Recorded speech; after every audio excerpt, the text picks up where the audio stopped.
Welcome back to Honeydew Acres. And I apologize for the wind. I just have to realize, I guess, that it's going to be windy pretty much every single time that I come out here to record. So I apologize right now. Today we're going to be doing some soil sample tests. I went to my local co-op and I got this sampler. Basically, the jaws go into the ground. See, it's a tube. You shove it in, pulls out a core, open it up, dump it into your bag.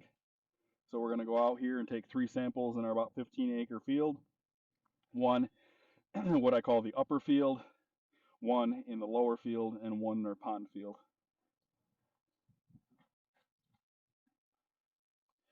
Kind of set it in place where you want it, step on the little handle, plunges it down, spin it, and pull up your core sample.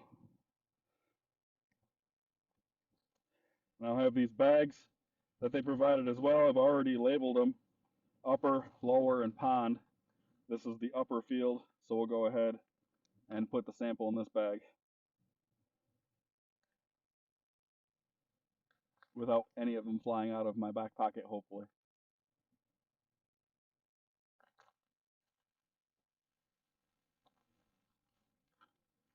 As windy as it's been, or is, you'd think I lived out in the Dakotas or something.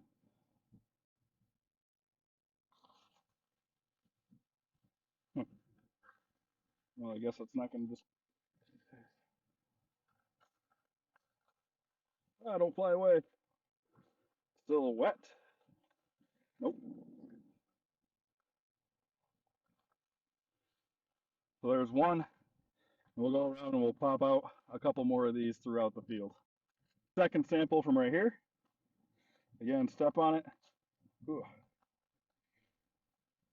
Spin it. Pull up our sample.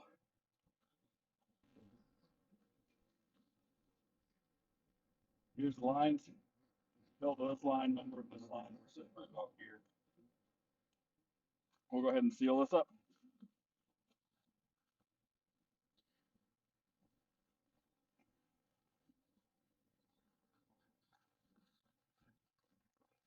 Sample 1 collected. Now we're going to go to the other field and get the sample for over there.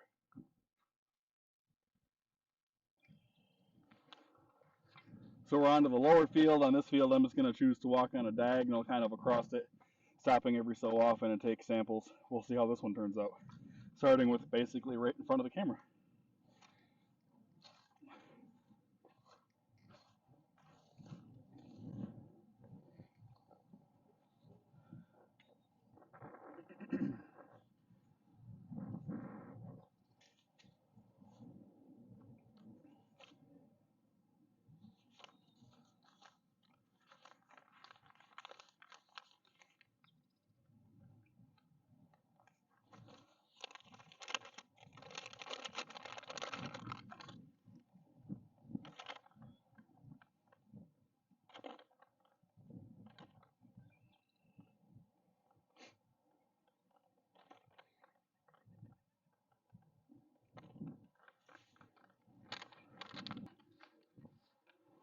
So we got our sample in our lower field now.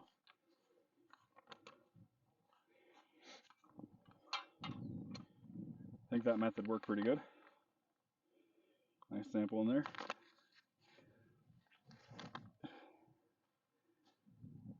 Chuck the rock to our rock pile. Close this bag up as well.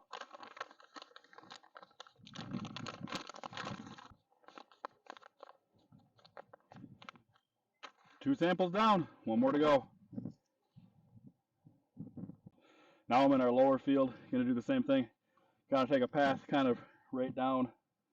You can see it right down through here, down the center towards our pond. You can see the white spot in the background, that's our pond still frozen over. This has been historically our most productive field. It has a lot of clover in it, a lot of clover actually. And then you never know what you're gonna find when you're walking around. Found this in our lower field. This is actually a tooth off of our hay rake that broke off at some point last year. So I'm going to throw this in the fence line.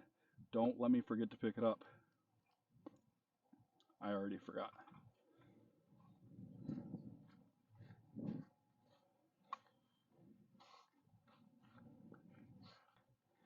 So I can tell you already from the very first plunge that there's a lot more sand in this field than there is in the other ones. The other two fields are a lot more clay based. I don't know if you can tell. Oh, I can put that in my hand. Kind of see. Besides looking like a poo, it's a lot more sandy, gritty feeling. And also, I don't know if this is coming across on the video. I'm going to bring you down here. It makes an interesting sound when I drop that tool on the ground. So come over here with me real quick.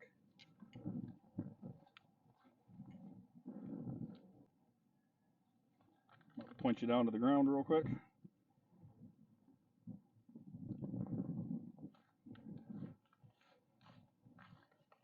And then see if you can hear this.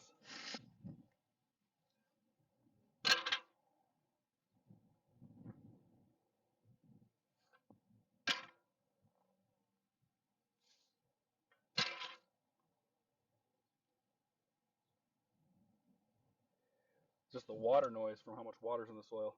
I don't know if it's coming across with the wind noise.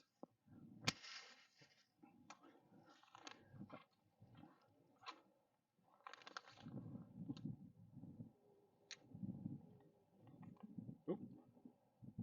I sure hope that worked because it sounds pretty cool. I've never heard that before. All right, let's go get the rest of this field tested.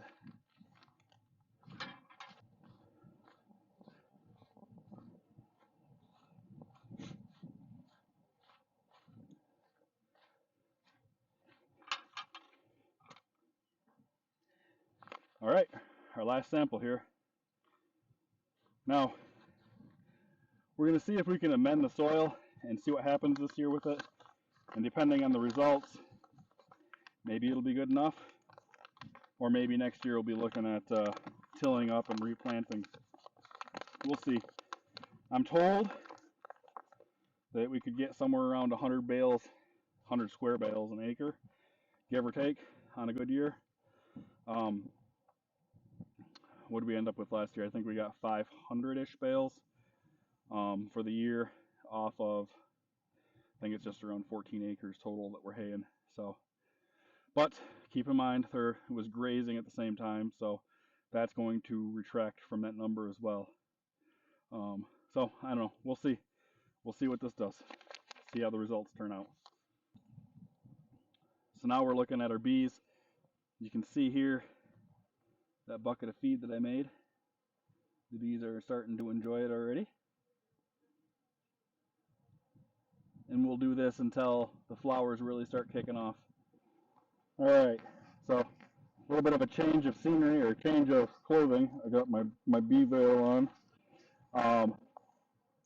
Now I did an inspection already, and I know this hive is alive and doing well. The yellow one beside it died, and then the one next to it over here also died. So out of the 3 hives that we had, only 1 hive made it. The 1 hive that made it is doing very, very well.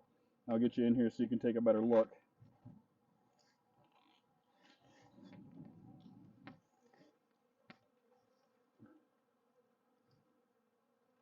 I don't know if you can hear the buzzing or not.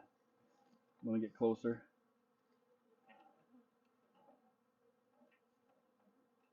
But they're doing very well. Now, I'm going to open up the other 2 hives just so that way they can air out. They were kind of wet and moldy. Kind of cool here. I'll set this up for a little bit. Maybe you can watch them come and go and bring in some pollen.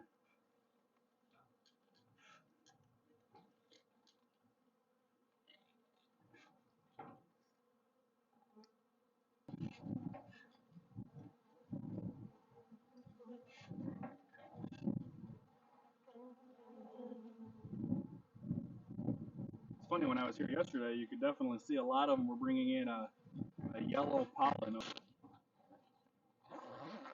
already. I haven't really seen anybody bringing in pollen yet. But it's definitely pretty cool watching this.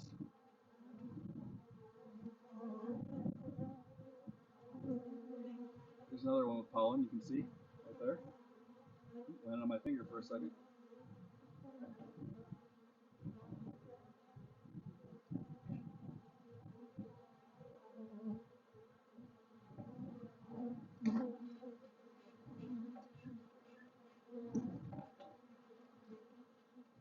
wouldn't recommend that you come and play with a hive if you don't know what you're doing or have a certain amount of comfort around them.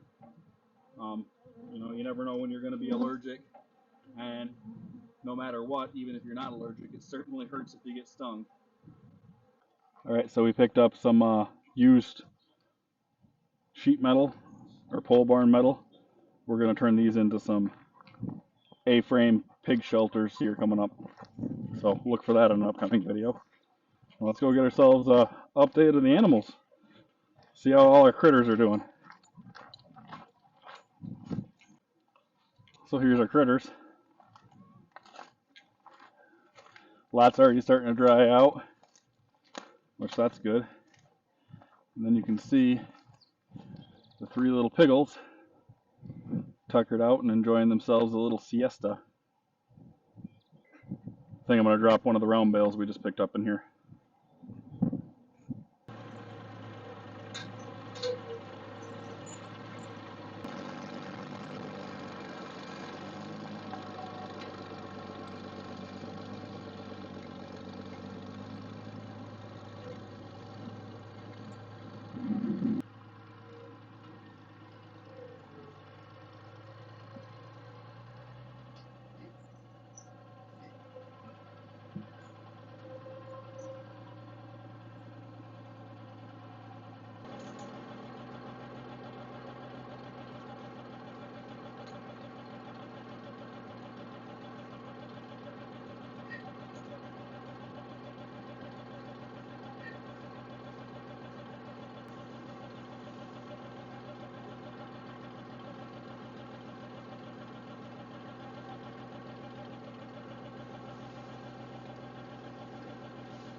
That should be enough hay to last them for a little bit.